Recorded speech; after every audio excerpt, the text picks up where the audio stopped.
How can you cross-train your team to deepen your bench strength? I'm Greg Schenkel, President of Unique Training and Development and Frontline Leadership Systems, and today's Leader Feeder, let's look at how we can increase the flexibility of your team to handle the kind of disruption that you probably have with the COVID-19 situation and the eventual recovery of it. So, you'd think that cross-training is something that most of us would embrace naturally. After all, wouldn't it be great if so many members of your team could easily do the jobs of other team members? That is especially true when you've got attendance issues, where people haven't shown up for work, or you have to run shorthanded.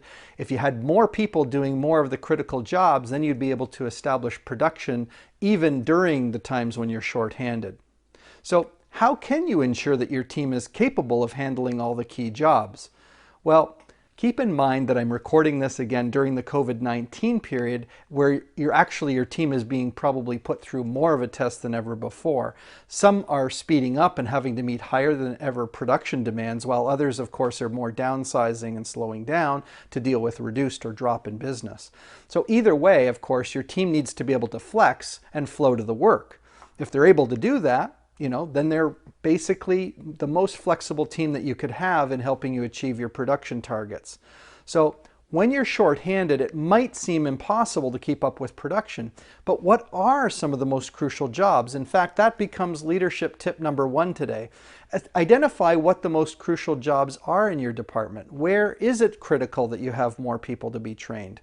And then if you had to decide who on your team should be cross-trained on those jobs, who would you select?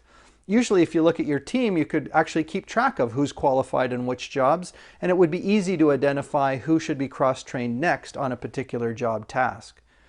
The next question you have to ask is, how are you going to do that cross-training?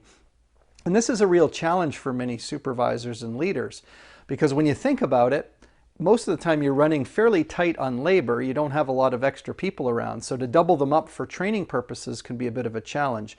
And of course, if you're in a senior management role or a middle management role, you might be saying, hey, how can I actually justify putting some extra labor on just to do the cross-training that I might not need? Of course, that's probably the wrong way to look at it, because if you've ever had production disrupted because you didn't have enough people qualified to run the machines, then you'd know that doing the cross-training can pay off in the long run. Just avoiding that one extra day of production lost because of a team not being able to run the machine could easily pay for the extra labor of doing the cross-training.